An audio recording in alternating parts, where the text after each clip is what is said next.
성경 본문은 바울이 설교 시간에 한 청년이 졸다가 떨어져 죽은 사건을 기록하고 있습니다. 지금 바울 사도는요, 마게도냐와 이 소아시아 일대를 돌면서 복음을 전하고 예루살렘으로 돌아가던 중에 이전에 선교했던 선교지를 돌아봅니다. 그래서 사도행전 15장에서 예루살렘 종교회의가 있고 또 16장에서부터는 이제 2차 전도 여행이 이어지게 되죠. 그리고 나서 그 돌아봤던 교회들을 다시 돌아보자 해서 이 교회들이 좀 정상적으로 잘 성장하고 있는가 하고 방문하는 그 방문을 우리가 3차 전도 여행이라고 합니다. 오늘 바울의 선교 일정 가운데는 이 3차 전도 여행 가운데 드로아라고 하는 지역에서 일어났던 일을 소개하고 있습니다. 드로아가 어디입니까? 드로아는요, 터키를 가보신 분은 알겠습니다만 터키의 서남부 지역에 트로이 목마가 있는 곳, 그것이 고대 지명에는 드로아라고 하는 이름을 가지고 있었습니다. 드로아는 이렇게 지중해를 사이에 두고 유럽과 마주하고 있는 그런 곳입니다. 이미 이곳까지 오기 전에 바울은 이제 오늘날 그리스에 해당하는 마게도냐 지역, 그리고 마게도냐의 첫 성인 빌립보, 그리고 데살로니가, 그리고 이제 터키 지역에 있는 에베소까지 두루두루 다니면서 복음을 증거하다가 이 드로아에서 일주일을 머물다가 마지막 예배를 드리게 된 겁니다. 그럴 때 밤늦게까지 말씀이 계속되다가 졸음을 이기지 못한 한 청년이 떨어져서 죽은 사건입니다. 그런데 여러분, 이 황당한 사건이 왜 이 성경에 기록되고 있을까? 무슨 목적으로 기록되고 있을까? 어떤 사람들은 이거를 가지고 설교 시간에 졸면 죽는다, 옛날에 부흥사들이 그렇게 막 윽박지르기도 했어요. 졸면 죽는다, 유두고를 보세요 하면서 막 그래가지고 안 죽으려고 눈을 뭐 비비면서 부릅뜨고 했던 기억들이 납니다. 또 어떤 사람은 오죽했으면 졸겠냐 하면서 이 설교자 책임이다 라고 이야기하는 분들이 있습니다. 정말 이 지루한 설교, 그것은 정말 참을 수 없는 지루한 설교의 그 아픔이 있지 않습니까? 그래서 이 설교자들이요, 저도 참 책임을 느낍니다. 설교 시간에 혹시 조는 분들 뭐 없습니다만 오후 예배 때는 종종 발견되거든요. 다 제 책임입니다. 이런 책임감을 참 무겁게 느낍니다. 참을 수 없는 이 설교의 지루함은 성도들에게 참 고문과도 같죠. 그래서 가장 명설교는 무슨 설교예요? 짧은 설교. 아시네요. 가장 설교는 짧은 설교라고 사람들을 많이 이야기를 하기도 합니다. 그렇지만은 오늘 본문의 내용은 그런 것이 아닙니다. 이 죽은 유두고가 살아났다는 데 방점이 있어요. 죽었다가 끝이 아니고 졸면 죽는다, 거기서 끝이 아닙니다. 죽었지만은 하나님의 은혜로 다시 살아났다. 여기에 오늘 본문에 중요한 방점이 있는 것입니다. 여러분, 불치병이 나온 것도 큰 기적이죠. 그러나 죽은 사람이 다시 살아났다고 하는 것은 차원이 다른 기적이라고 할 수 있습니다. 오늘 유두고 이야기를 통해서 하나님께서 말씀하시고자 하는 그 구원의 위로를 체험하시고 힘을 얻는 귀한 시간 될 수 있기를 바랍니다. 오늘 바울 사도는 드로아 방문의 마지막 날이었어요. 옛날식으로 말하면 일주일 부흥회 마지막 날 특별한 은혜가 쏟아지지 않습니까? 그 마지막 날 밤에 그가 이제 설교를 할 때 유두고가 떨어지는 사건이 일어났었죠. 그런데 여기 7절 말씀 다시 한번 읽어보실까요? 7절. 그 주간의 첫날에 우리가 떡을 떼려 하여 모였더니 바울이 이튿날 떠나가자 하여 그들에게 강론할세 말을 밤중까지 계속하매. 그 주간 첫날에 모였다고 말씀하고 있습니다. 그 주간 첫날이라고 하는 것은 바로 안식 후 첫날이니 일주일의 시작이 되는, 오늘날로 말하면 일요일에 해당한다고 할 수가 있습니다. 또 떡을 떼려 하여 모였다고 말씀하고 있죠. 이 떡은 1세기의 그리스도인들이 항상 이제 주일날 모여서 떡을 떼는, 예배 때마다 떡을 떼는 이 성만찬식을 그들이 행했던 것입니다. 그렇게 예배드렸다는 사실을 알 수가 있죠. 이렇게 초대교회에 그들은 떡을 떼며 예배를 드리면서 내일이면 떠나갑니다. 내일이면 예루살렘으로 이제 떠나가서 소위 페민 비짓이라고 불리는 예루살렘의 기근으로 말미암아 예루살렘 교회가 크게 어려움을 겪고 있다는 소식을 듣고 그들이 지역을 다니면서 선교 헌금을 모금을 해가지고 예루살렘 교회에 구제 헌금을 전달하기 위하여 바울은 예루살렘으로 향해야 했던 것입니다. 이미 우리가 앞부분을 읽어보시면 아시아와 마게도냐 지역을 그가 두루 다녔습니다. 빌립보에서 데살로니가까지. 오늘날 빌립보에 가면은 사도 바울이 배를 타고 건너와서 이제 거기서 도착했던 것을 기념하는 기념교회가 아름답게 서 있습니다. 그리고 이 마게도냐 지역의 중요한 성읍이 바로 데살로니가와 빌립보인데요. 빌립보는 오늘날 참 작은 도시에 불과합니다. 또 데살로니가는 성경에는 간략하게 언급하고 있지만 오늘날 그리스에서는 두 번째 큰 도시로 웅장한 그런 모습을 가지고 있습니다. 그래서 거기서 더 나아가서 베레아까지, 그리고 또 남쪽으로 쭉 내려와서 그리스의 남부에 있는 아테네, 오늘날 그리스의 수도죠. 아덴까지, 그리고 그 옆에 있는 고린도까지. 오늘날 고린도는 이제 그리스의 3대 도시로, 세 번째로 큰 도시로 꼽히고 있습니다. 그리고 또다시 배를 타고 터키로 넘어가서 에베소까지, 그렇게 섭렵을 하면서 이 바울의 전도 여행을 궤적을 따라가면은요, 참 대단하다, 그런 생각밖에 안 나와요. 오늘날 젊은이들도 참 감당하기 힘든 그런 여정입니다. 여행을 많이 다니신 분들 보시면은 뭐 타여행 어떻게 이동할 것인가, 차를 타고 갈 것인가, 기차를 타고 갈 것인가, 뭐 렌트를 할 것인가, 여러 가지 계획을 세우잖아요. 이때 당시 무슨 자동차가 있었겠습니까? 길이 제대로 있었겠습니까? 다 걸어 다니거나 말을 타고 가거나 하는 것이 고작이었을 것입니다. 그럼에도 불구하고 그 넓은 지역을 다 다니면서 바울이 전도를 했다는 거예요. 그리고 바울은 자신의 마지막 선교지로 로마와 서바나라고 하는 이 성경의 기록은 오늘날 스페인에 해당하는 당시의 땅끝으로 여겨졌던 이 나라입니다. 거기 선교를 마음에 두고 있었습니다. 그래서 그 전에 예루살렘에 먼저 가서 이제 성도들이 모금해 주었던 그 긍휼, 그것을 전달을 하고 이제 유럽과 소아시아 교회들이 가난과 박해 속에 있는 예루살렘 교회를 위하여 헌금했던 것을 전달해 주고 다시 이제 로마로 또 서바나로 갈 계획이었습니다. 그런데 여러분 21장 4절을 보시면은요, 성령께서 예루살렘으로 가면은 바울이 체포될 것을 예고했습니다, 이미. 그럼에도 불구하고 바울은 그리로 꼭 가야 한다고 하는 영적 부담감을 느끼면서 예루살렘으로 향합니다. 과연 예상대로 바울은 그곳에서 체포가 되고 가이사라에서 재판을 받고 또 로마 가이사 황제에게 호소를 했기 때문에 배로 압송되어서 로마로 가는 그 길을 또 여정에 오르게 됩니다. 그리고 로마에서 재판을 받고 이제 3년 동안 머무는 동안에 2년 동안은 가택연금 상태에서 찾아오는 사람들에게, 자기는 나갈 수 없지만은 찾아오는 사람은 찾아올 수 있어요. 그 이태 동안 그가 복음을 증거하면서 하나님 나라에 관한 것을 거침없이 담대히 증거하는 놀라운 복음의 역사를 그가 그 로마에서 행하게 됩니다.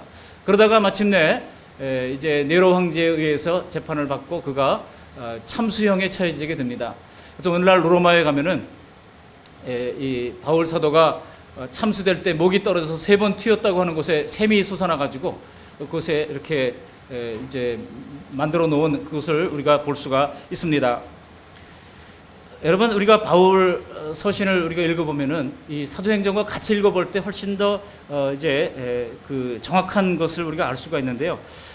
디모데후서 4장 13절에 보시면 바울이 로마 감옥에서 이제 마지막 언제 순교할지 모르는 그런 상황 속에서 편지를 보내면서 이렇게 얘기를 합니다. 가보의 집에 두고 온 겉옷을 가져달라, 그렇게 말하고 있어요. 이 가보의 집 얼마나 추웠겠습니까? 그 로마 감옥을 겨울을 지내면서 오늘날처럼 무슨 인권 해가지고 재소자들도 인권이 있다 하면서 뭐 편하게 밥 먹여줘, 텔레비전 볼 수 있어, 뭐 그렇게 할 수 있는 곳이 아니잖아요. 그곳에서 그 차디찬 겨울을 나면서 덜덜 떨리는 모습으로 디모데에게 마지막 유언의 편지를 썼을 것입니다. 특별히 두로와 가보의 집에 있는 겉옷을 가져다 달라고 요청하는 이 바울의 모습을 한번 상기해 보시기를 바랍니다. 그래서 그 가보의 집이 어떤 집이냐? 드로와 가보의 집이라고 그랬거든요. 그러니까 오늘날 말하면 드로와 교회가 바로 가보의 집 다락방에서 시작됐다는 것을 알 수가 있어요.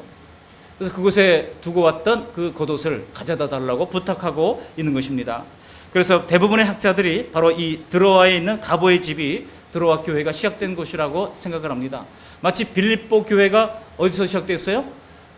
빌립보 자주장사 루디아의 집에서 빌립보 교회가 시작됐던 것처럼, 그리고 120명이 성령 받을 때 예루살렘 마가의 다락방에서 시작됐던 것처럼 사람들이 당시의 초대교회의 모습들은 자기의 집을 오픈해서 그곳에서 교회를 시작을 했던 것입니다. 우리는 이 대사도 바울이 말년의 고독감, 그 감옥 속에서 얼마나 쓸쓸했겠습니까? 또 얼마나 참 비참함을 인간적인 연민을 느꼈겠습니까? 그런 것을 생각해 보면은 참 마음이 아픕니다. 예수님을 위해서 일생을 헌신했던 노 사도가 말년에 좀 평안함 속에 살면서 사람들의 존경을 받으면서 방문을 받으면서 그렇게 산다면 얼마나 좋았겠습니까? 그러나 사도들이 이런 곤욕을 치르면서도 예수님을 따르고 복음 전하는 사명을 끝까지 완수했던 것은 세상의 그 어떤 부귀와 영화보다도 내가 비록 고난을 받을지언정 주님을 따르는 거기에 더 큰 행복과 만족이 그들에게 있었다는 거예요. 여러분, 오늘날 우리 강원노회도 은퇴한 목사님들 보면은요, 참 안타까운 분들이 많아요. 은퇴하고 나서 또 이제 생활이 안 되니까 이곳저곳으로 전전하시면서 생활하시는 분들을 보면서 참 안타까운 마음이 듭니다. 그래서 우리 교회도 제가 결심한 것 하나가 있어요. 하나님 기회 주시면 언제 은퇴한 목사님들 한번 모시고 우리가 한번 성대하게 식사 대접을 좀 해야 되겠다, 그런 생각을 가지고 있습니다만, 하나님께서 우리에게 부어주셔야 또 하죠. 기회 되면 우리도 한번 그렇게 하고 싶은 마음이 있습니다. 바울이 이렇게 노년에도 감옥에서도 이렇게 쓸쓸하게 보냈던 것을 기억하면서 우리가 바울의 서신서들을 읽어볼 때마다 참 실감이 납니다. 고린도 후서를 보시면은요, 이런 말씀이 있어요. 드로아에서 전도의 문이 열렸다. 고린도 후서 2장 12절입니다. 드로아에서 복음의 문이 열렸다는 거예요. 복음의 문이 열려가지고 그곳에서 복음을 증거하게 되는데, 그 복음의 문이 열렸다는 것이 무엇입니까? 바로 이 가보의 집에 하나님께서 역사하셔서 교회가 설립되게 됐다는 것입니다. 그렇지만은 복음의 문이 열렸지만은 사도행전 16장에 보시면 하나님께서 이제 가보의 집이 아니라 이제는 바로 해협을 건너기만 하면 이제 그리스 땅, 마게도냐 땅입니다. 그 마게도냐 사람이 밤중에 환상 가운데서 와서 우리를 도우라라고 하는 그런 말씀을 듣고 그가 그 해협을 건너서 드디어 빌립보 성의 마게도냐 성의 첫 성읍인 빌립보에 도착하고, 그리고 그곳에서 조금 떨어진 데살로니가에, 그리고 그곳에서 또 조금 떨어진 이제 지역으로 다니면서 복음을 증거하게 됩니다. 이제 바울 사도는요, 이미 자신의 사명을 다 했습니다. 그리고 순교의 시간이 다가온다고 하는 것을 다 느끼고 있습니다. 그래서 이제 더 이상 이 지역 교회들을 찾아올 수가 없다고 하는 것을 그가 직감적으로 알았던 거예요. 그래서 3차 전도여행을 하면서 이제 혼신의 힘을 당하여 자신의 모든 가진 것들을 다 이 교회에 쏟아 놓았던 것입니다. 그러다 보니까 이 드로아 교회 성도들의 믿음을 세우기 위하여 말씀이 길어질 수밖에 없습니다. 하나라도 더 알려주고 싶은 마음이 너무나 강했기 때문에. 그래서 과연 예수님이 대속의 주님이신가 하는 것을 그가 구약 성경을 통해서, 어쩌면 이사야를 통해서 말씀했을 수도 있고 시편의 기록을 통해서도 말씀했을 수도 있습니다. 그렇게 가르치고 또 가르치다 보니까 뜨겁게 토론하는 가운데 어느덧 밤늦은 시간이 됐다는 거예요. 여러분, 바울이 설교만 했던 것이 아닙니다. 이렇게 밤늦도록 뜨겁게 아름다운 토론을 통해서 그들에게 신앙을 심어주고 있었던 것입니다. 어떤 분이 저한테 탈무드 좀 빌려주세요. 혹시 탈무드 집에 있으면, 유대인들은 탈무드 교육을 해가지고 자녀들이 똑똑하다고 그러는데 탈무드 좀 빌려주세요 그래요. 그래서 제가 탈무드가 뭔데요? 하고 물어봤어요. 탈무드 책 있잖아요. 그래서 책에 있어요. 그런데 그게 한 권짜리로 된 거를 좀 주세요. 그래서 여러분, 탈무드가 뭔지를 모르는 사람입니다. 탈무드는요, 이 세 칼럼으로 딱 책에 돼 있는데 그 중간에는 모세오경이 기록되어 있는 거예요. 모세오경이 기록되어 있고 그 양옆에는 그 모세오경의 성경 구절을 놓고 사람들이 서로 토론했던 것을 적어놓은 거예요. 그러니까 탈무드가 한 권입니까? 랍비에 따라서 수백 권의 탈무드가 존재하고요. 탈무드는 지금도 계속해서 만들어지고 있습니다. 수천 권의 탈무드가 있는 거예요. 그러니 탈무드를 한 권이라고 얘기할 수가 없죠. 유대인들의 교육은 어릴 때부터 탈무드 교육입니다. 초등학교 교육 내내 그들이 오전 시간에 하는 것은 수학, 영어 안 해요. 오직 탈무드만 교육합니다. 그리고 오후 시간부터 이제 다른 거 하는 거예요. 뭡니까? 국어도 하고, 우리나라 같으면 수업도, 과학도 하고, 수학도 하고, 이렇게 하겠죠. 그렇게 어릴 때부터 정답이 없어요. 예를 들어, 이제 모세오경에 살인하지 말라 그랬으면 이거 어떻게 생각하느냐? 그러면은 살인하지 말아야 되겠죠. 살인한 사람에 대해서는 처벌을 줘야 되겠죠. 그리고 또 그렇다고 해서 다 동일한 처벌을 주면 안 되겠죠. 모르고 맷돌을 떨어뜨리는데 그 밑에 있다가 죽은 사람은 어떻게 합니까? 다양한 이야기들이 나오는 겁니다. 그건 랍비가 듣고 있다가, 그러냐? 너희는 그렇게 생각하느냐? 또 나는 이렇게 생각한다. 그게 전부예요. 그런 것들을 다 양옆으로 적어놓은 거예요. 그게 바로 탈무드입니다. 그러니까 아이들이 어릴 때부터 토론 교육이 익숙해져가지고 자기 생각을 나누는데 익숙해져 있어요. 우리나라처럼 닥치고 들어 이렇게 얘기하지 않아요. 여러분, 탈무드가 그래서 굉장히 이 토론 수업으로 좋은 것입니다. 그러니 아마도 바울이 가르쳤던 그 가르침도 밤새도록 질문하면 답변하고 또 자기 생각을 이야기하고 하면서 구약 성경의 말씀을 가지고, 왜냐하면 아직까지 신약 성경이 기록되지 않았을 때잖아요. 그러니까 예수님이 과연 이 땅에 오실 메시아가 맞는가 함께서 주고받고 하면서 시간을 보내다 보니까 밤이 늦은 시간까지 됐다는 것입니다. 그런데 이날 밤 우리 유씨 형제가, 우리 유두고 형제가 창문턱에 앉아서 설교를 듣다가 밤이 깊어지니까 잠에 빠져들기 시작했습니다. 여기 사도행전을 기록한 사람이 누구죠? 누가 사도행전을 기록했습니까? 누가가 기록했어요. 누가라는 사람이 사도행전을 기록했잖아요. 누가복음과 사도행전을 바로 이 누가라는 사람이 기록했는데요. 누가는 의사였어요. 의사 누가가 사도행전을 기록하면서 특이한 사실을 하나를 기록합니다. 우리 8절 말씀을 함께 읽어보시겠습니다. 8절. 우리가 모인 윗다락에 등불을 많이 켰는데, 아니 9절 치고 굉장히 짧아요. 우리가 모인 윗다락에 등불을 많이 켰는데, 아니 밤에 등불을 켜는 게 당연한 일인데 굳이 누가가 이것을 기록한 이유가 뭐겠습니까? 뭔가 이 등불을 많이 켰다는 사실을 통해서 말하고자 하는 의도가 있었다는 겁니다. 이 등불을 많이 켰다고 하는 것은요, 장소가 그만큼 넓다는 뜻이에요. 오늘날처럼 전기불이 있는 게 아니잖아요. 그러니까 말씀을 들으려면은 또 가끔 이제 구약 성경을 확인하기 위해서는 그들이 촛불을 켜거나 등불을 켜고 말씀을 확인했을 것입니다. 한두 사람이 아니라 많이 모였기 때문에 아마도 등불을 많이 켰을 것입니다. 오늘 본문을 기록한 누가는 의사로서, 그래서 이렇게 등불을 많이 켜고 사람이 많이 모였다면 방 안의 공기가 어떨지 누가는 의사로서 직감적으로 걱정이 됐다는 것입니다. 그래서 혼탁한 공기로 말미암아 의식이 흐려지고 졸음이 올 수도 있었다는 거예요. 여러분, 달리 말하면요, 지금 의원 누가는요, 유두고가 졸 수밖에 없었던 그 환경을 분석해가지고 졸다가 떨어져 죽은 유두고는 단지 신앙이 약해서 나태해서 떨어진 것이 아니라고 지금 옹호를 하고 있는 겁니다. 더구나 이 유두고라고 하는 이름을 제가 연구를 해보니까요, 유두고라고 하는 이름이 당시에 로마 시대 주로 종이나 노예에게 흔히 쓰였던 이름 가운데 하나예요. 여러분, 이름만 들어도 딱 당시에는 신분이 드러났던 그런 시대입니다. 그 유두고 그럼 이 사람이 노예겠구나, 종이겠구나 사람들이 알았다는 겁니다. 여러분, 제가 퀴즈 한번 내볼게요. 제가 부르는 이런 이름들이 누구에게 붙여진 이름이겠습니까? 돌쇠, 마당쇠, 삼룡이. 1번 양반, 2번 평민, 3번 머슴. 뭐예요? 머슴이에요, 머슴.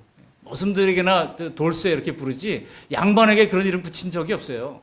우리나라도 옛날에 보면 조선시대에 보면은 이름만 들어도 야, 이 사람이 어떤 사람이라는 거 대충 알았다는 거예요. 삼룡이 아무나 그런 이름 붙인 거 아니에요. 배삼룡 같은 사람도 있습니다만. 예. 그러니까 그 노예들 혹은 이 머슴들에게 그런 이름을 붙였다는 겁니다. 그렇지만 이 유두고라는 이름의 뜻은 참 좋아요. 예. 복이 있다 그런 뜻이에요. 유두고라는 이름 뜻이. 그러니까 오늘날로 말하면 아마 복동이 정도 될 겁니다. 그날 밤 우리 복동이가, 우리말로 하면 이 복동이가 정말 낮에는 주인의 일을 밤새도록 그 하루 종일 봐주고 몸도 마음도 녹초가 된 가운데 겨우 교회에 나왔을 거예요. 와보니까 이미 자리가 꽉 차 있어가지고 자기 들어갈 틈이 없는데 창문에 걸터 앉을 자리 하나를 발견한 겁니다. 그래서 비집고 들어가서 거기에 앉았던 겁니다. 그러므로 여러분, 유두고가 이 설교를 듣다가 자세가 불량해가지고, 예배 자세가 불량해가지고 졸다가 떨어져 죽었다라고 하는 해석은 아주 곤란한 해석인 것을 우리가 알 수 있습니다.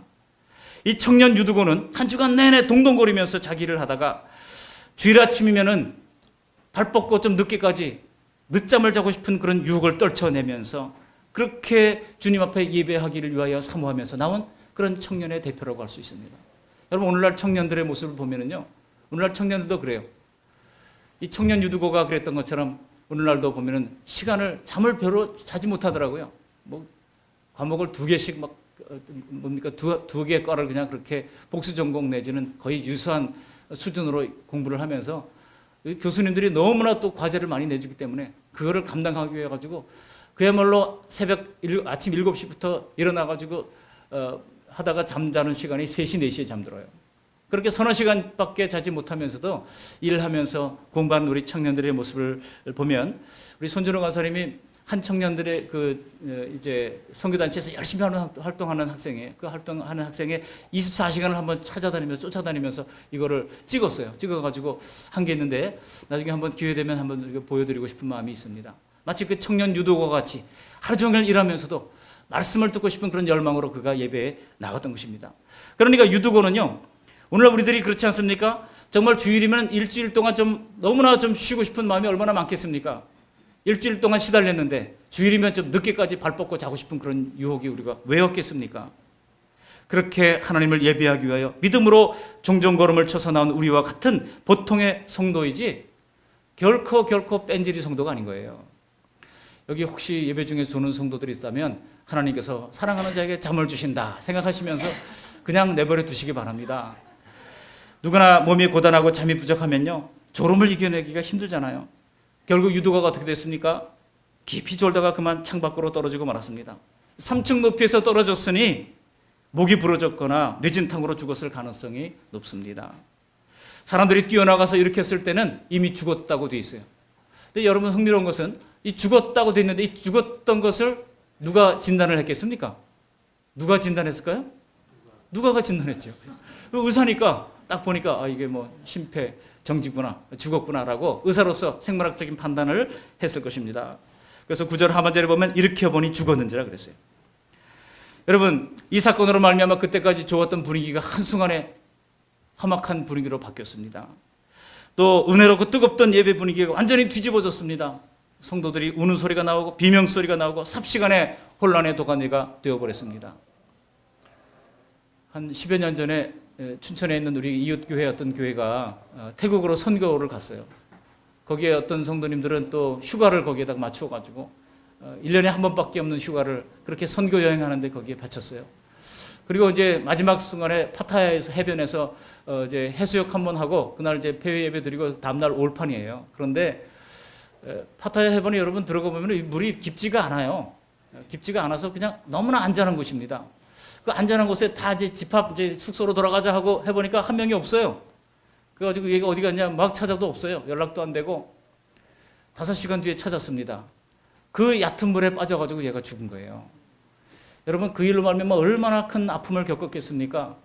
그 일로 말미암아 만일 그 가정이 말이죠, 소송을 걸어가면 교회 문 닫아야 될 상황이에요. 다행히도 하나님께서 데려가신 줄 알고 그 가정이 그런 거 전혀 하지 않고 그냥 잘 넘어갔어요. 그 아이의 엄마는 교회를 다니지만은 아빠는 교회도 안 다니던 사람이었거든요. 여러분, 이런 일을 겪을 때 참 우리는 왜 이런 일이 있는가라고 하는 그런 의문을 품지 않을 수가 없습니다. 저도요, 요즘 런던에서 일어났던 그 그린펠트 이제 주상복합 아파트 23층짜리 적어도 56명이 사망했을 것으로, 이상이 사망했을 것으로 지금 추정되고 있잖아요. 그것을 보면서 다시 한번 어제 다 돌아봤어요. 우리 건물에서 혹시 화재가 나면 어디로 탈출을 해야 되는가, 이런 거 다 뒤져봤어요. 여러분, 십자가를 허물면 됩니다. 십자가를 허물면 뒤에 창문이 나옵니다. 뛰어내리면 돼요. 다리는 부러질지 모르지만 죽지는 않습니다. 그리고 곳곳에 여러분 자세히 오늘 살펴보세요. 어디에 소화기가 있는가. 그리고 소화기가 지금 제대로 작동하지 않은 것 하나를 발견했는데 그걸 이제 바꿔놓을 겁니다. 주중에. 이거 안전하게, 저는 그래서 어디든지 수련회를 가면은요, 항상 뛰어내릴 곳이 어딘가, 뭡니까, 줄로 있잖아요. 그걸 뭐라 그래요? 완강기가 어디 있는가 제가 늘 확인해요. 사람들이 저를 보고 뭘 그렇게 그냥 주님 불러가시면 가면 되지. 그렇지만 당신은 먼저 가시고 나는 할 일이 남아있기 때문에 할 일이 남아있기 때문에 나는 끝까지 살아남아서 복음을 증거해야 됩니다 하고 시편 118편 17절 말씀을 늘 이제 들이대기도 합니다. 여러분, 유두고가요, 이렇게 힘든 가운데서 죽었을 때 얼마나 그 삶 속에 사람들이 참 고민을 했겠습니까? 그리고 그러면서 분위기가 참 어려워졌겠습니까? 그렇지만은 우리말 성경은 단순히 안았다고 번역했지만은 바울이 달려내려가서 이 청년을 안았어요. 죽은 이 청년을 안았다고 말씀하고 있습니다. 이 안았다라고 하는 말을 원어로 보니까 이 숨페리 랄론이라고 하는 말이 여기 사용되어졌는데요. 이 숨페리 랄론이라고 하는 말이 단순하게 안았다는 것이 아닙니다. 숨이라고 하는 것은 뭐뭐와 함께, 페리는 뭐뭐를 위하여, 이 청년을 위하여 아주 힘있게 껴안았다는 그런 뜻입니다. 이 똑같은 단어가 사용됐던 다른 용례를 보니까 탕자가 돌아왔을 때 아버지가 그 탕자를 끌어안는 장면, 이게 숨페리 랄론이에요. 아주 힘있게 끌어안은 거예요. 그러니까 예수님께서는 이 사도 바울은 지금 이 청년을 정말 간절한 마음으로 청년을 안고 하나님 앞에 속으로 부르짖었다는 것입니다. 그리고 나서 바울 사도가 10절을 보시면 이렇게 얘기를 합니다. 우리 10절 말씀 같이 한번 읽어보시겠습니다. 바울이 내려가서 그 위에 엎드려 그 몸을 안고 말하되 떠들지 말라 생명이 그에게 있다 하고, 떠들지 말라 생명이 그에게 있다라고 바울이 외칩니다. 여기 생명이 그에게 있다라고 하는 말은 기절했다가 깨어났다는 얘기가 아니에요. 죽었던 유두고가 생명이 돌아왔다는 것입니다. 기록자 누가는 12절에서 이 살아난 청년이라고 얘기하고 있어요. 살아난 청년을 데리고 가서 살아난 청년이라고 언급을 함으로써 유두고가 완전히 죽었었다고 하는 것을 지금 두 번째 확인해 주고 있는 것입니다. 하나님이 유두고를 다시 살린 것입니다. 하나님이 유두고를 살리셨습니다. 이 사건을 통해서 하나님께서는 우리에게 적어도 세 가지 신앙생활의 적용과 교훈을 허락해 주십니다. 그것이 무엇입니까? 첫 번째로 모든 일을 우리가 다 대비할 수 없다는 거예요. 우리는 예수 믿는 사람들이지만은 예수 믿는다고 해서 이 땅에서 당하는 사고를 우리가 당하지 않을 거라 여러분 생각해서는 안 됩니다. 우리도 할 수 있는 대비를 다 해야 합니다. 그렇지만은 대비를 다 한다 할지라도 우리가 때로는 우리도 원치 않는 그런 어려움을 당할 수 있고, 집에 화재도 날 수 있고, 또 어려움을 당할 수 있고, 질고를 겪을 수도 있고, 병원에 갈 수도 있고, 우리 이봉우 집사님처럼 넘어져가지고 무릎에 금이 갈 수도 있는 거고, 뭐 신앙이 안 좋아서 그런 건 절대 아닙니다. 이상한 눈으로 보지 마세요. 예. 그러니까 우리도 동일하게 당할 수 있다는 것입니다. 지금 바울이 인지하고 있었던 최대 위험은 그런 위험이 아니었어요. 지금 40명의 유대인들이 자기를 죽이기 위해서 지금 먹지도 않고 마시지도 않고 자기를 쫓아다니고 있는 그런 상황이에요. 그러니 바울에게 이런 일은 얼마나 참 황당한 사건이었겠습니까? 또 드로아 교인들도 마찬가지예요. 지금 바울 사도를 모시고 부흥회를 열고 얼마나 은혜 충만한 상태에 있었습니까? 그런 그 바울을 초청해가지고 은혜로운 예배를 드리고 있는 그들 가운데 누가 교회에서 과연 사람이 죽을 것이라고는 그들이 상상이나 했겠습니까? 또 유두고는 어떻습니까? 힘겹게 하루의 일과를 다 마치고 좀 더 신앙생활을 잘해보려고 애써서 예배에 참석했는데 잠시 후에 자기가 떨어져 죽을 운명이라고 하는 것을 그가 어떻게 알았겠습니까? 우리는 어느 정도는 어려운 일을 당하지 않으려고 미리 대비를 하고 준비를 합니다. 그렇지만 모든 것을 다 대비할 수는 없다는 거예요. 사실 그런 황당한 일들을 어쩌면 우리는 여러 번 겪으면서 오늘 여기까지 왔을 것입니다. 이런 황당한 일은 누구에게나 일어납니다. 그래서 전도서를 기록한 최고의 지혜자 솔로몬이 그가 살펴본 인생에 대해서 전도서 9장 2절에 말하기를 모든 사람에게 임하는 그 모든 일이 일반이라 악인과 의인에게 일어나는 일들이 모두 일반이로다 그랬어요. 악인에게도 의인에게도 동일한 일들이 일어날 수 있다는 겁니다. 솔로몬이 살펴보니까 악인만 화를 당하는 것이 아니라 의인도 동일하게 화를 당하다는 거예요. 그렇습니다. 인간사는 남녀노소 빈부귀천할 것 없이 모든 사람들에게 똑같은 일들이 찾아올 수 있습니다. 그렇다면 이 유두고 사건을 통해서 성경은 우리에게 어떤 해답을 주시는 걸까요? 이 질문은 바로 다음 두 번째 대지로 우리를 인도합니다. 모든 일이 일어날 수 있지만은 내 힘으로 모든 일을 다 대비할 수는 없으니 이제 하나님을 더욱 의지해야 한다는 것입니다. 우리는 위기 속에서도 하나님의 인자와 긍휼이 있다고 하는 것을 믿어야 합니다. 우리가 주님을 진실되게 따르고 하나님을 공경하고 예배하며 살아가는 것이 바로 이 모든 흉한 일들을 만날 때 대비가 된다는 거예요. 지금 유두고가 떨어진 곳이 만일 드로아 교회가 아니었다면 어떻게 됐겠습니까? 그런 젊은 인생을 그렇게 마감했을 것입니다. 또 거기에 바울이 없었다면 어떻게 됐겠습니까? 거기에 아름다운 드로아 교회 공동체가 없었다면 어떻게 됐겠습니까? 여기 유두고가 떨어졌다고 하는 이 단어, 떨어졌다고 하는 단어가 에페센이라고 하는 말인데요. 이 단어가 단순히 물체가 낙하했다는 그런 의미가 아닙니다. 이 에페센이라고 하는 단어는요, 다른 부분에서는 실패, 몰락, 또 파멸, 끝장 이런 뜻으로 번역을 하고 있습니다. 즉 유두고가 지금 그 인생이 끝장났다는 거예요. 갑자기 우리를 덮치는 예상 못한 그런 고난들은 마치 우리를 끝장내려고 파멸하려고 덤벼드는 그런 쓰나미와 같이 우리를 위협합니다. 정말 이러다가 큰일 나는 거 아닌가 겁이 덜컥 날 때가 있습니다. 이대로 가면 파멸될 것 같은 두려운 상황이 우리의 인생에도 수시로 찾아오고 있다는 것입니다. 그렇지만은 그런 상황이 우리에게 덮친다 하더라도 하나님을 섬기는 자리라면 거기에 살 길이 있고 거기에 소망이 있다는 것입니다. 그러므로 우리의 삶의 자리가 힘들수록 내일을 기약할 수 없을수록 여러분 믿음으로 승부수를 뛰어야 할 줄 믿습니다. 어쩌면 청년 유두고는 아무런 미래가 없는 자기의 인생을 하나님 앞에 던짐으로써 돌파구를 찾고자 했을 것입니다. 지친 노동으로 무거워진 몸을 이끌고 감기는 눈을 부릅뜨고 예수님으로부터 오는 그 소망을 얻기를 갈망했을 것입니다. 이런 유두고가 떨어져 죽었을 때 하나님이 어찌 가만히 있을 수 있었겠습니까? 여러분 우리가 하나님께 손을 뻗치는 한 하나님께서는 절대로 그 손을 뿌리치지 않으십니다. 이미 적지 않은 우리 성도들이 다 그런 간증들을 훈장처럼 달면서 신앙생활을 해왔습니다. 오늘 유두고에게서 그런 훈장을 하나님께서 붙여주십니다. 그리고 은돈 30개 팔려가는 인생, 정말 인간의 어떤 모습으로 불리기보다는 주인의 재산 목록 가운데 하나로 계산되던 그런 인생, 세상에서 아무도 그 가치를 알아주지 않던 인생, 그런 자기의 죽음을 불쌍히 여기셔서 손을 내밀어 주시는 그 하나님의 놀라운 사랑을 유두고는 만났던 것입니다. 그래서 아마도 이 유두고는 이제 그 지루하고 소망 없는 인생에서 분명히 돌파구를 찾았을 것입니다. 성경에는요, 이후에 유두고가 어떻게 됐는지 기록하고 있지 않아요. 그러나 제가 믿기로는 이 일 이후에 유두고는 완전히 달라진 삶, 새로운 삶을 살았을 것이라고 저는 믿습니다. 하나님을 분명히 만나면 우리 인생이 다시 삽니다. 우리 인생이 변화됩니다.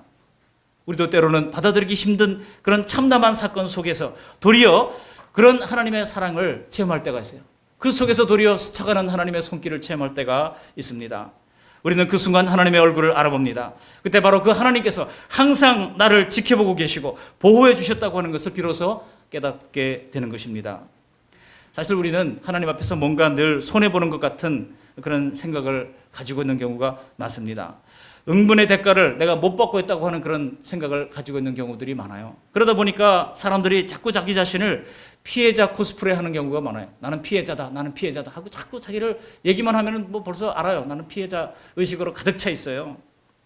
그러나 사실인즉슨 하나님은 늘 우리의 삶에 복을 주시고 죽음과 같은 큰 위기가 지나갈 때마다 우리를 항상 건져주시고 보호해 주셔서 오늘도 이렇게 예배 자리에 찾아 나온 줄로 믿습니다. 번번이 우리를 지켜주시는 이 하나님의 사랑을 깨닫게 되시기를 바랍니다. 그날 하나님을 사랑함으로 예배 자리에 모였던 이 드로와 교회 성도들은 또 어떨까요? 그들에게는요, 큰 은혜를 받는 귀한 계기가 됐습니다. 아, 하나님을 섬기는 자에게 죽음도 극복하게 하시는구나, 그것을 깨닫게 하셨던 것입니다. 여러분, 하나님을 섬기는 자리에 복이 있습니다. 하나님을 예배하는 자리에 복이 있습니다. 하나님을 찬양하는 자리에 복이 있습니다. 믿으십니까? 날마다 우리의 삶이 예배하며 하나님을 섬기며 하나님을 찬양하는 그 자리에 서 있기를 주님의 이름으로 축원합니다. 이거는요, 바울 사도에게도 마찬가지였을 거예요. 죽은 자를 살리시는 그 기적을 보면서 바울과 함께했던 동역자들이 얼마나 큰 위로를 받았겠습니까?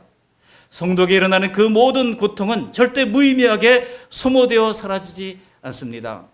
우리가 고통이라고 하는 뼈아픈 인생의 수업료를 지불할 때라도 우리가 예수님 안에 붙어만 있으면 하나님은 가장 좋은 결말로 보상해 주심을 믿으시기를 바랍니다. 마지막으로 이 사건은 우리에게 한 가지 중요한 사건을 또한 가르쳐 줍니다. 그것은 무엇입니까? 바로 예수님의 십자가 구원과 부활의 의미를 상기하게 해줍니다. 성경에 죽은 사람 살리는 기적에 관한 이야기들이 구약이건 신약이건 반복적으로 나오죠. 근데 꼭 보니까 제가 표시를 좀 해놓고 보니까 잊을만 하면 한 번씩 나와요. 엘리사가 죽은 과부의 아들을 살리기도 하죠. 엘리야가 또 죽은 사람을 살리기도 하죠. 또 그런가 하면은 우리 신약 시대 예수님께서는요, 죽은 나사로를 살립니다. 그리고 또 나인성 과부의 아들을 살립니다. 그리고 회당장 야이로의 딸을 살려냅니다. 이제만 하면 한 번씩 터져 나와요, 이 죽은 자를 살리는 사건이. 그리고 여러분 아시는 것처럼 베드로는 또 이제 죽은 다비다를 살리는 사건이 사도행전에 기록되고 있고요. 또 오늘 본문에 사도행전 20장에 이렇게 떨어져 죽은 유두고를 바울이 살리는 사건이 기록되고 있습니다. 이처럼 성경에 우리가 잊을만 하면 한 번씩 죽은 사람도 살아난다라고 하는 사실을 깨닫게 해 주시는 거예요. 여러분, 그 이유가 뭐겠습니까? 그래서 바로 우리에게 까마득하게만 보이는 부활의 진리를 잊지 않게 하기 위해서입니다. 현실 세계가 아닌 것은 아무래도 우리에게는 너무나 까마득한 일이고 나와는 상관이 없는 일처럼 여겨지기가 쉽습니다. 우리 신자들이요, 말로는 우리가 천국 가나안 복지를 향해서 산다고 말은 하지만은요, 사실 우리의 관심은 어디에가 있습니까? 이 땅의 복지에도 관심이 있고 이 땅에서 좀 잘 되고, 그래서 우리가 부자 되기를 소망하고 그런 거 아니겠습니까? 예수 안 믿는 분들이야 뭐 더더욱 죽으면 끝이라고 생각을 하잖아요. 그래서 영원히 있기는 어디 있어, 죽으면 그것으로 소멸되지 라고 하는 이 여호와의 증인과 같은 그런 잘못된 세계관을 가지고 있는 사람들이 많이 있습니다. 아니, 그런 세계관은요, 예수님 당시에 사두개인들 가운데도 있었어요. 바리새인들은 부활을 믿었지만 사두개인들은 부활을 믿지 않았어요. 그들은 부활을 믿기보다는 차라리 이 땅에서 또 세속적인 권력을 쟁취하는데 힘을 쏟았어요. 그러다 보니 사두개인들이 다 이제 예수님 당시에 중요한 권력기관의 핵심부에 자리 잡은 사람들이 되어 있었습니다. 하지만 성경은 죽음 뒤의 부활의 사건에 대하여 분명히 언급을 하고 있습니다. 이것이 역사적 사실인 것을 증거로 남겨놓았던 겁니다. 그리고 최종적으로 가장 완전한 부활을 예수님 자신을 통해서 보여주신 것입니다. 그래서 유두고나 나사로와 같이 죽었다가 살아나는 사람들을 통해서 인간 영혼의 불멸의 모습을 우리 하나님께서는 우리에게 가르쳐 주신 것입니다. 여러분, 사람이 죽으면 그 영혼도 끊어지고 죽고 사라진다고 믿고 싶어하는 사람들이 많죠. 그러나 여러분, 그렇습니까? 사람이 죽는다 하더라도 영혼은 절대 소멸되지 않는 것입니다. 그래서 가끔 여러분, 죽었다가도 관 속에서 다시 살아나는 사람들이 뉴스가 되고 있죠. 그렇게 살아난 사람이 영혼은 없고 몸만 살아났습니까? 영혼이 있어서 대화도 하고 하다가 며칠 뒤에 또 죽기는 해도 그래도 살아나는 이유는 무엇입니까? 영혼이 불멸하다고 하는 것을 보여주는 아주 중요한 대목이라 할 수가 있는 것입니다. 그러므로 이 땅에서 호흡이 끊어질 때 영혼은 결코 멸절되는 것이 아닙니다. 바로 그것을 우리에게 보이시려고 주님께서는 바로 이 부활을 믿으라고 자꾸 죽은 사람을 살리시는 사건을 성경에 기록해 두고 있는 것입니다. 그런데 이 영광스러운 우리의 부활과 이 부활은 반드시 짝을 이룹니다. 우리 예수님께서 부활하셨다면 부활의 첫 열매라고 말씀하셨어요. 그것은 우리도 부활할 것이라고 하는 소망을 우리에게 심어주는 것입니다. 오늘 본문에서 두드러지게 나타나는 말이 바로 이 떡을 떼다라는 말인데, 이 부활과 더불어 짝을 이루는 중요한 원리가 바로 십자가 대속의 원리입니다. 여기 7절 말씀 우리 다시 한번 읽어보실까요? 7절. 그 주간의 첫날에 우리가 떡을 떼려 하여 모였더니 바울이 이튿날 떠나고자 하여 그들에게 강론할세 말을 밤중까지 계속하매. 우리 11절 말씀도 같이 읽어보시겠습니다. 11절. 올라가 떡을 떼어 먹고 오랫동안 곧 날이 새기까지 이야기하고 떠나니라. 떡을 떼고 떡을 떼어 먹고, 떡을 떼는 사건 가운데 그 중간에 유두고 이야기가 삽입처럼 들어간 거예요. 떡을 떼는 게 굉장히 중요했다는 얘기입니다. 여러분, 이 떡을 떼다라고 하는 이 클라사스라고 하는 말은요, 이렇게 오늘 우리가 성찬식 할 때 쓰는 빵을 이렇게 카스테라를 칼로 잘 썰은 것처럼 그렇게 썰은 것을 의미하는 단어가 아니에요. 이 클라사스라는 말은 찢어내는 것을 뜻하는 그런 단어입니다. 그러니까 예수님이 우리를 위해서 그 살을 찢으시고 우리를 위해 십자가 대속의 보혈을 흘리신 것을 말해주는 단어가 바로 이 클라사스라고 하는 단어입니다. 떼다라고 하는 단어예요. 예수님이 몸이 찢기고 피 흘려 죽으심으로 말미암아 우리를 이제 우리의 모든 죄를 속죄해 주셨음을 기념하고 기억하는 성찬식의 용어가 바로 클라사스, 떡을 떼다라고 하는 단어입니다. 유두고 같은 인생, 평생 남의 일을 해주면서 세상에서 종으로 살다가 절망의 나락으로 떨어질 수밖에 없는 그런 인생, 그런 것이 죄인들의 말로입니다. 그러나 죽었던 유두고 안에서 오직 자신의 몸을 찢으신 예수님의 속죄로 말미암아 영원한 부활의 생명의 소망을 허락해 주신 그 하나님의 놀라운 사건을 이 정말 황당한 사건 속에 심어 놓으신 거예요. 여러분, 유두고 죽음 사건에는 이처럼 부활의 소망과 그리고 예수 그리스도의 속죄, 십자가의 속죄의 은혜를 심어 놓으신 것입니다. 말씀을 정리합니다. 12절을 보니까 사람들이 이 청년의 문제로 적지 않은 위로를 받았다고 말씀하고 있죠. 우리 12절 말씀을 함께 읽어보십니다. 사람들이 살아난 청년을 데리고 가서 적지 않게 위로를 받았더라. 누가는 왜 위로를 받았다는 말로 이 사건을 마무리하는 것일까요? 그냥 놀랐다, 이 일로 말미암아 참 감사했다, 그런 말이 아니라 적지 않게 위로를 받았다, 그렇게 이 사건을 마무리합니다. 왜 그렇겠습니까? 왜냐하면 예기치 못한 황당한 일을 만나는 우리의 삶에는 매일 주님의 위로가 필요하기 때문입니다. 날마다 이전 투구가 벌어지고 광야같이 험난한 세상에서는 과연 우리가 어떤 위로를 받고 우리를 진심으로 위로해 줄 사람이 과연 누구겠습니까? 남편이 아내가 정말 위로해 줍니까? 자녀들이 위로해 줍니까? 저도 때때로는 마음이 컬컬할 때 그냥 홀로 이제 나와서 기도할 때가 있어요. 하나님 앞에 기도하면서 그때 주님의 만져주심과 주님의 위로하심을 느낄 때가 있습니다. 하나님께로부터 받는 위로가 아니면 누가 우리를 진심으로 위로해 줄 수가 있겠습니까? 오직 하나님께로 받는 위로만이 세상에 그 누가 주는 위로와는 비교할 수 없는, 오늘 본문에 뭐라고 그랬어요? 적지 않은 위로를 우리에게 주시는 것입니다. 여기 적지 않은 위로라고 하는 말이 메트라스라고 하는 단어로 헬라어로 되어 있는데요. 이거를 NIV 성경에 직역을 하기를 They were greatly comforted라고 되어 있어요. They were greatly comforted. 그들이 아주 크게 위로를 받았다는 거예요. 크게 위로를 받았다고 말씀하고 있는 것입니다. 하나님께서 주시는 위로만이 이 험난한 세상에서 우리에게 큰 위로를 선물로 허락해 주시는 것입니다. 그 무엇보다 독생자를 보내신 아버지의 사랑과 십자가에서 우리를 위해 몸을 찢으신 예수님을 우리가 깨달을 때에 그때 가장 적지 않은 위로를 우리에게 하나님께서 선물로 허락해 주시는 것입니다. 우리는 누구나 다 대비하지 못할 힘든 일을 만날 수밖에 없는 인생을 살아가고 있습니다. 그러나 그 일이 무엇이든 그곳이 예수님의 속죄의 은혜를 아는 떡을 떼는 자리, 말씀을 사모하는 자리, 예배드리는 자리라면 그 결과는 우리에게 적지 않은 위로로 하나님께서 공급해 주신다는 것입니다. 이러한 위로의 하나님이 우리 그 말씀 교회와 함께 하시고 또 우리 민족과 함께 하시고 또 내 영혼을 지켜 보호하신다는 이 깊은 은혜를 매일매일 체험하며 적지 않은 위로를 체험하는 저 여러분들이 다 되시기를 주님의 이름으로 축원합니다. 아멘. 고마우신 하나님, 오늘 귀한 말씀을 들려주셔서 감사합니다. 하나님, 인생의 예기치 못한 고난을, 위기를 우리라고 다 피해갈 수는 없습니다. 그러나 그 위기 속에서 하나님의 인자와 긍휼이 있음을 신뢰할 수 있도록 도와주시고 하나님을 향해 예배로 손을 뻗치는 자가 될 수 있도록 도와주시고 위경 가운데서도 넉넉히 건져주시며 보상해 주시는 그 하나님 은혜를 누릴 수 있도록 이끌어 주시옵시고 또한 자기 몸을 찢어서 구원해 주신 주님의 십자가 대속의 구원과 또 부활의 진리를 또 확고하게 새길 수 있도록 은혜를 베풀어 주옵소서.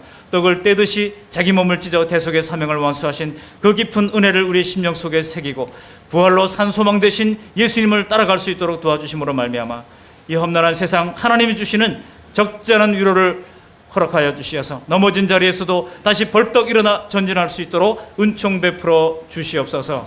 예수님 거룩하신 이름으로 감사하며 기도합니다. 아멘.